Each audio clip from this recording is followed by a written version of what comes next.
शाइस्ता परवीन को लेकर के लगातार एक दबाव हम कह सकते हैं एसटीएफ पे दिख रहा। आप किस तरीके से देखते हैं, खासकर गुड्डी मुस्लिम और शाइस्ता परवीन को देखते हैं? ये दोनों 24 फरवरी की घटना में वांछित हैं।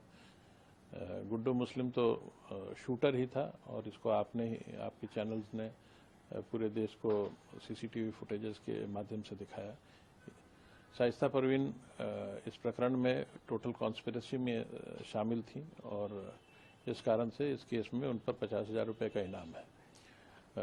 एसटीएफ और जिला पुलिस लगातार इनकी तलाश कर रही हैं और हमें उम्मीद है कि जल्द ही इन्हें गिरफ्तारी करने में सफलता प्राप्त होगी। कितना चैलेंज बने हुए हैं दोनों, क्योंकि आप लोग लगातार कोशिश कर रहे हैं, क्या आपको लग रहा है कुछ इनपुट मिल रहे हैं, क्या ये ठिकाना बदल रहे हैं, जगह बदल रहे हैं, किस तरीके का आपको लग रहा है, कितना बड़ा चैलेंज है एसटीएफ के लिए दोनों अभी तक बने? ये जो बड़े माफिया गैंग्स हैं, इनके पास फायर पावर, रिसोर्सेज और ओवरग्राउंड और अंडरग्राउंड सपोर्टर्स की कोई कमी नहीं होती।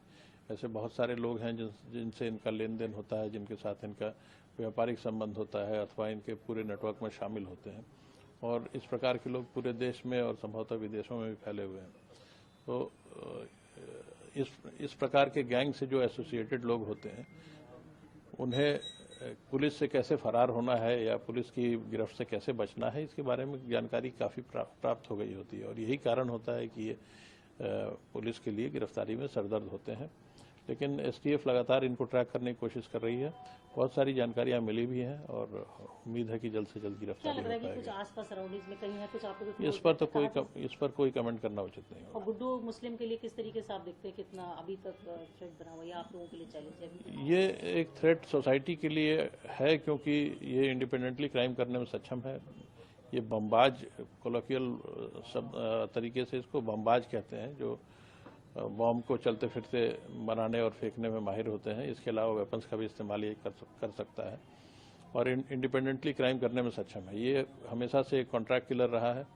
पूर्व में भी इसका जब इंट्रोगेशन हुआ था तो ये जानकारी में आया था कि ये पटना बेऊर जेल राजन तिवारी से कोई कॉन्ट्रैक्ट लेने गया था और उसके बाद इसकी गिरफ्तारी हुई थी।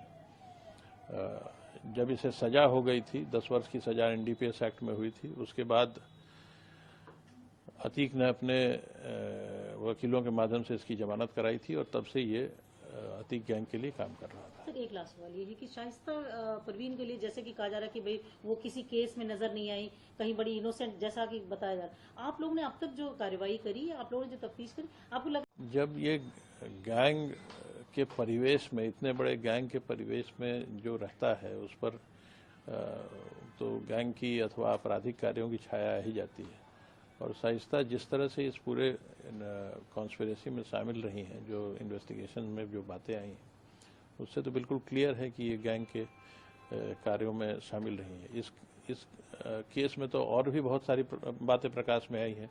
यहाँ तक कि अतीक की बहन, अतीक के बहनोई जो मेरठ में सरकारी डॉक्टर थे, उन लोगों ने गुड्डू मुस्लिम को अपने यहाँ शेल्टर दिया और उसे पैसे दिए, तो पूरी तरह से वो भी कॉन्स्पिरेसी में शामिल थे और अतीक का ऐसा लगता है कि जैसे पूरा परिवार ही इस प्रकार के कार्यों में लिप्त हो गया। पति की डेथ हो गई, बेटे की डेथ हो गई, उसके बाद भी शाइस्ता नहीं आए, तो आपको लग रहा है उसके बाद से शक ज्यादा गहरा गया एसटीएफ का? ये हार्डन्ड क्रिमिनल्स का गैंग है और इनके बिहेवियर को प्रेडिक्ट करना बहुत आसान नहीं है।